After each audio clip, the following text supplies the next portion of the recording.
ரொம்ப tasty and ஹெல்த்தியான கனவா மீன் தொக்கு எப்படி செய்கிறதுன்னு பார்க்கலாம். கனவா மீன் 1/2 கிலோ எடுத்து நல்லா வாஷ் பண்ணி க்ளீன் பண்ணி எடுத்து வச்சுருங்க.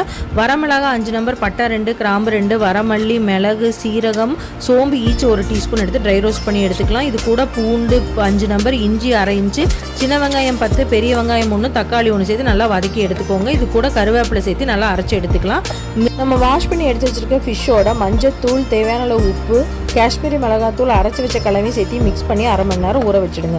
கடாயில் தேங்காய் எண்ணெய் விட்டு இஞ்சி பூண்டு தட்டி போட்டுருங்க. வெங்காயம், வரமிளகா சேர்த்து நல்லா வதக்கி விடுங்க. இஞ்சி பூண்டு பேஸ்ட் 1 டீஸ்பூன், தக்காளி சேர்த்து நல்லா வதக்கி விடுங்க. தேவையான உப்பு சேர்த்து நல்லா வதங்கட்டும். இது கூட 1/2 மணி நேரம் ஊற வச்சுருந்த மீனையும் நல்லா சேர்த்து கலவையை நல்லா வதக்கி விடுங்க. இதில் எதுவும் தண்ணி சேர்த்த வேண்டாம், இதுவே நல்லா தண்ணி விடும். இது 10லிருந்து 20-25 நிமிஷம் குக் பண்ண வேண்டியது வரும். 2 நிமிஷத்துக்கு ஒரு தடவை நல்லா கலந்து விடுங்க. இப்போ தண்ணி நல்லா வற்றி வந்துடுச்சு. கருவேப்பிலை தூவி இப்போ இறக்கிடலாம். நம்மளோட கனவா மீன் தொக்கு ரெடி. பிடிச்சதா லைக் பண்ணுங்கள், ஷேர் பண்ணுங்கள், சப்ஸ்கிரைப்